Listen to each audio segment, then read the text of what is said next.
Education has been changing from the classroom to more of a virtual reality now, with many students, even in elementary school and colleges, now learning a lot of their education through online programs. Education has expanded more out of the classroom, and even in the classroom perspective, they're even adding online programs to go along with normal teaching, such as home tests, homework that is actually online and not in a book or on a piece of paper. By doing this, it's expanding students' knowledge of computer programs as well as other online sources that they can access.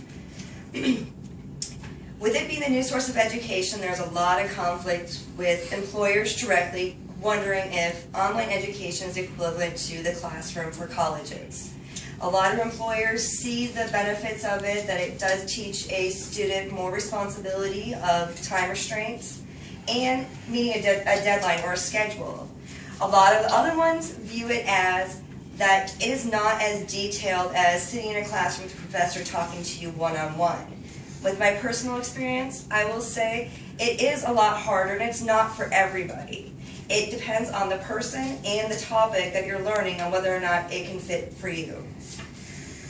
With a struggling economy, online education has expanded greatly because it is a great budget saver for many schools. You don't have to pay for the building to hold the classroom, the heating, the cooling, even the professor, the janitorial on staff. You do have a professor that needs to get paid, but online schooling is limited payment. They are only required to meet a certain amount of hours of monitoring the students' work. Most students interact amongst each other all week.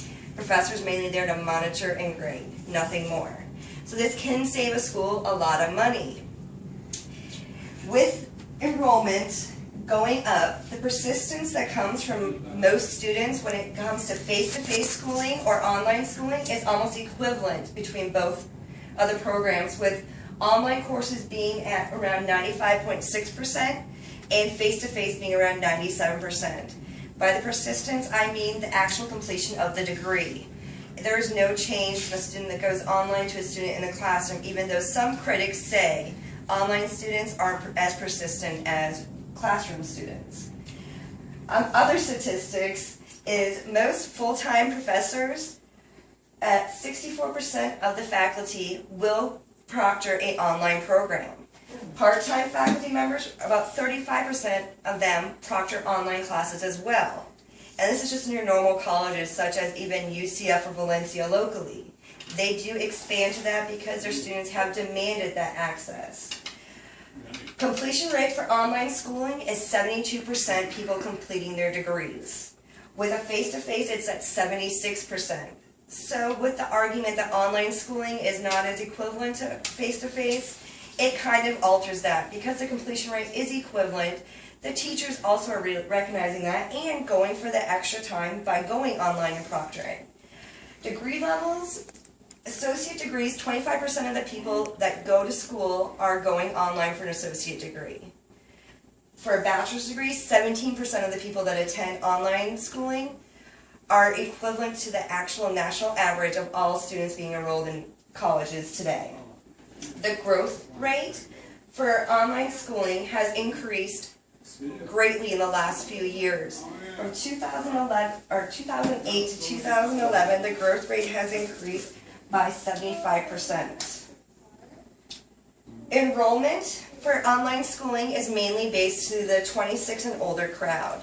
Younger students do have a harder time struggling with the structure of an online program and the discipline to do it. Females are also more likely to graduate with an online degree than a male student. And many studies have shown that more females do enroll with the online programs due to the accessibility of being able to spend time with your family, work a full-time job, and get your degree all at once. The homemaker does not need to be restricted by having to have a schedule that they can go to a classroom to fix. Since 1998 and 2008, online study has increased by 150% for enrollment. Wow. This has been a great increase, and a lot of it can be put to the fact that the economy has gone down since that time, and schools are looking for a new way for students to learn at a cheaper cost to them. Some other facts about online studies. Younger students do have the problem of adapting from a classroom to an online program. They're used to the teacher telling them what to do and lecturing them and not learning on their own. That is the benefit of an online program though.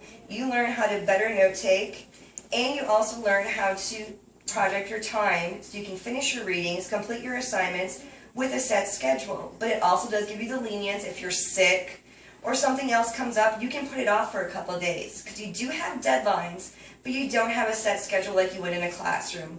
You don't have to have a homework assignment done by Tuesday if you have class on Tuesday.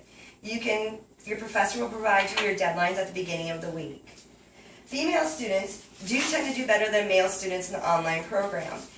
This has been accustomed to the fact that most female students do learn better on their own basis of learning and not being instructed by anyone else, unlike males who do like that structure of the classroom.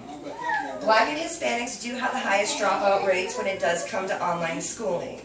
This can be credited to lack of technology access for this majority group. Humanities and social sciences are the most popular programs offered in online schooling, and the highest enrollment rates are in these courses. So even if a college student does go to campus for their normal courses, say for a teaching degree, if they have humanities or social science classes, they are more likely to register for them online because they don't need a lot of the classroom experience with those classes. Not only has the college environment been included in the new virtual school, but elementary schools are now jumping into the program. K through 12 is now offering a virtual school offered through most public school counties. Orange County does offer it, so does Summit County locally. And it allows students to learn at their own pace. So if you have a child who has a learning disability or a disability in general, you can keep that child at home and help them learn at their own pace, but still complete their grade level at an appropriate time span. Students who fail regularly at high school have been known to pass virtual school once they've failed out of high school and left because of frustration. They have been known to pass and complete their GED or even a full high school diploma through a virtual school. Accessibility for physical and learning disabilities is a major plus for online schooling, especially to the K through 12 ages. And it also increases equal access to quality educational opportunities. For example, it brings flexibility to the course calendar. You don't have to do tests and homework assignments on a set schedule. You can work around your child's excitement for a topic and or for the lack of excitement. You can push a little extra time on certain topics and lessen time on others. It also expands the course catalog on what K through 12 students can learn. At a public school, they're stuck to a certain curriculum. On an online school, you can add other curriculum in for homeschool students. And it's also individualized instruction. With individualized instruction, you can actually help your student learn faster, as well as you can accommodate it to their learning style. So if you have a child with ADD who can't really sit still, you can have an hour of online time, 2 hours of a way of just learning through reading or other programs, and then back online to keep their activity constantly moving and changing.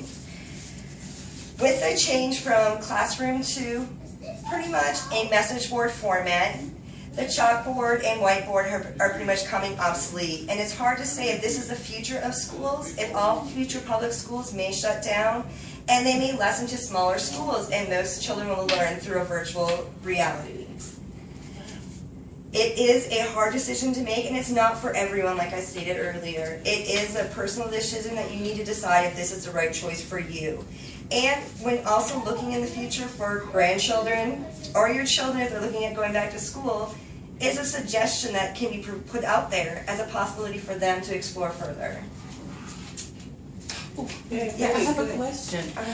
Is financial aid available to online? Financial aid actually is better for online students. You have more variety of grants, scholarships, as well as you still can get student loans, and they're same as a normal staffer. You get the subsidized and unsubsidized loans.